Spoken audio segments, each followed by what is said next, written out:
दोस्तों, आज की कहानी दानियाल नामी शख्स की है जो कि एक आम सा लड़का है। आज से 7 साल पहले एक लड़की हमारे घर आई। वो मेरी अम्मी की दोस्त की बेटी थी। तब हमारी पहली मुलाकात हुई। उनके जाने के बाद अम्मी ने मुझे बताया कि इस लड़की के साथ तुम्हारा रिश्ता कर रही हूँ। तब मैं बहुत खुश हो गया क्योंकि मैं किसी और को पसंद भी नहीं करता था। वो एक दिन हमारे घर रहे। हमारी काफ़ी अच्छी अंडरस्टैंडिंग हो गई। एक माह बाद मैं और अम्मी भी उनके घर गए। तो मैंने लड़की से पूछा कि मेरी अम्मी तुम्हारे साथ शादी का सोच रही हैं, तो तुम अपना बताओ। लड़की ने मुझे बताया कि उसका बचपन से ही उसकी अम्मी के कज़न से रिश्ता हुआ है। उसने कहा कि मैं नहीं चाहती कि मेरी शादी उस लड़के से हो, मगर मेरी अम्मी बहुत सख्त हैं। मैंने लड़की से पूछा कि तुम मुझसे शादी करोगी? तो उसने कहा कि मैं सोच के बताऊंगी, मुझे कुछ टाइम दो।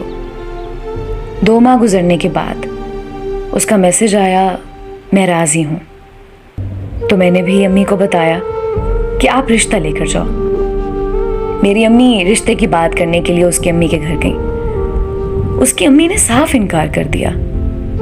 अम्मी ने घर आकर मुझे बताया, तो फिर मैंने लड़की से बात की। लड़की ने मुझे कहा कि अगर अब मैंने शादी करनी है तो सिर्फ आपसे करनी है और किसी से नहीं करूंगी। मैं खुद लड़की की अम्मी से मिलने के लिए गया ताकि मैं उनको हम दोनों के बारे में बता सकूं। जब लड़की की अम्मी के साथ मेरी बात हुई तो उन्होंने कहा कि बेटा, मैं मजबूर हूं, बचपन से रिश्ता किया हुआ है और अगर टूट गया तो रिश्तेदारी खराब हो जाएगी। तो मैं उसकी अम्मी की बात समझ गया कि वो भी मजबूर है। मैंने लड़की की अम्मी को कहा कि मुझे लड़की से बात करनी है। तो उसकी अम्मी ने इजाज़त दे दी।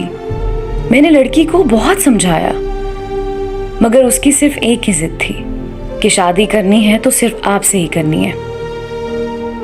और उसकी अम्मी बाहर खड़ी हमारी सारी बातें सुन रही थी। मेरे वहाँ से जाने के बाद उसकी अम्मी ने उसे बहुत मारा, उससे मोबाइल फ़ोन ही ले लिया। हमारा राब्ता ख़त्म हो गया। 2 दिन के बाद उसके कज़न के नंबर से मैसेजेस आने लग गए। उसने बताया कि आपके जाने के बाद अम्मी ने मुझे बहुत मारा है और मोबाइल फ़ोन ही ले लिया। अब मैं खुद कज़न के नंबर से आपसे बात कर रही हूँ। जब तक हालात ठीक नहीं होते, कभी वो कज़न के घर चली जाती और कभी उसकी कज़न उसके घर आ जाती। ये सिलसिला यूं ही चलता रहा।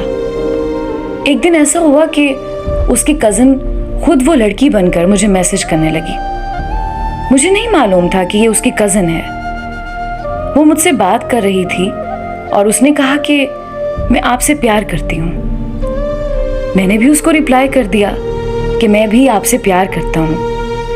मैंने तो रामीन समझकर उसको जवाब दिया था।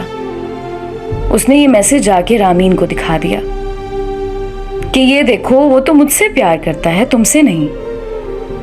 दोस्तों, वहां से ही हमारी मोहब्बत में फासले पैदा हुए। जब इस बात की मैंने तस्दीक की तो उसकी कज़न ने बताया कि रामीन की अम्मी ने मुझे कहा था कि दानियाल को फंसाओ ताकि रामीन की नज़र में वो बुरा इंसान बन जाए। और दोस्तों, उन्होंने मुझे बुरा इंसान ही बना दिया। इस मामले के बाद रामीन की मोहब्बत में तो कमी आ गई, लेकिन मेरी मोहब्बत में कोई कमी नहीं आई। दोस्तों, मेरी आप सबसे एक नसीहत है कि मोहब्बत के मामले में कभी किसी भी रिश्ते पर एतबार न करें, क्योंकि आप नहीं जानते कि आपकी मोहब्बत में कौन सा रिश्ता कैसे और कब खलल डाल रहा है। मेरी दुआ है अल्लाह से कि अल्लाह ताला हर मोहब्बत करने वालों के लिए आसानी पैदा करे। आमीन।